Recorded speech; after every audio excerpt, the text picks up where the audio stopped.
Good evening বন্ধুরা, সকলে কেমন আছো? আশা করব অনেক ভালো আছো। আমি সুকৃতি, নতুন একটা ব্লগে সকলকে জানাই অনেক ভালোবাসা। দেখো বন্ধুরা, আজকে কিন্তু বিয়ে বাড়িতে চলে এসেছি। সোজা বিয়ে বাড়ির ব্লগ তোমাদেরকে দেখাবো। আমাদের বাড়ির কাছেই রায়মহল অনুষ্ঠান বাড়িতে আমার এক পাড়া প্রতিবেশী দেওরের বিয়েতে গিয়েছিলাম। দেখো, আমি কিন্তু সুন্দর করে সেজে গুজে ওখানে গেছিলাম। আর ছেলের বাবা গিফট নিয়ে ওর ঠাম্মার জন্য অপেক্ষা করছিল।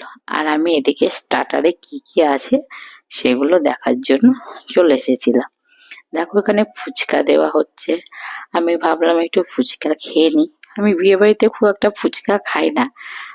আর ফুচকাটা এত বড় দিয়েছিল, আমি খেতে গিয়ে এমন করে খাচ্ছিলাম যে মনে হচ্ছিল যে কিছু একটা বিরাট খেয়ে নিচ্ছি। যাই হোক, তারপরে বর আমাকে এনে দিল দেখো পকোড়া, বললো এই পকোড়া গুলো খাও, খেতে খুব টেস্টি আছে।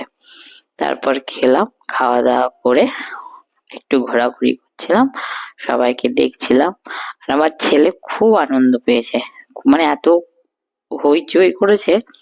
তারপর সোজাসুজি মেন খাবারে চলে এসেছি। এই মেনু কার্ডটা দেখছো, একদম অনলাইনে যেভাবে আমরা চ্যাট করি না, একদম চ্যাটের মেনু কার্ড। দারুণ করেছিল, খুব মানে ইউনিক একটা। তারপর স্যালাড, কাটলেট, বেবি নানের সঙ্গে দিয়েছিল চিলি চিকেন। খেতে খুব ভালো হয়েছিল, মানে নতুনত্ব একটা বেবি নানের সঙ্গে চিলি চিকেন, অনেক দিন খাওয়া হয়নি, বেশ ভালো লাগলো। তারপরে দিয়েছিল কাশ্মীরি পোলাওয়ের সাথে ছিল কড়াই পনির। এটা আমি প্রথম খেলাম, বেশ ভালো লেগেছিল, মানে অন্যরকমভাবে পনির খাই, এটা কড়াই পনির নামে বেশ ভালো। ভেজ ডাল ছিল সঙ্গে।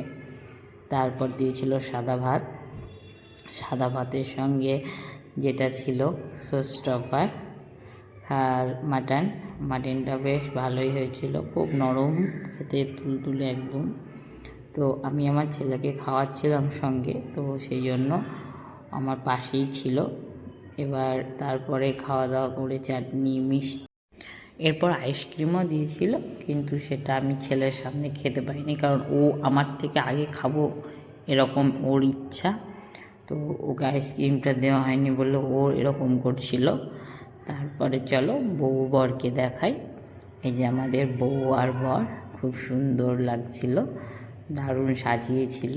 তারপর আমরা কয়েকটা ছবি তুলে আস্তে আস্তে বাইরের দিকে বেরিয়ে আসলাম, কেননা কি রাত্রিও হয়ে গেছে, প্রায় 10টা, সাড়ে 10টা বেজে গেছিলো।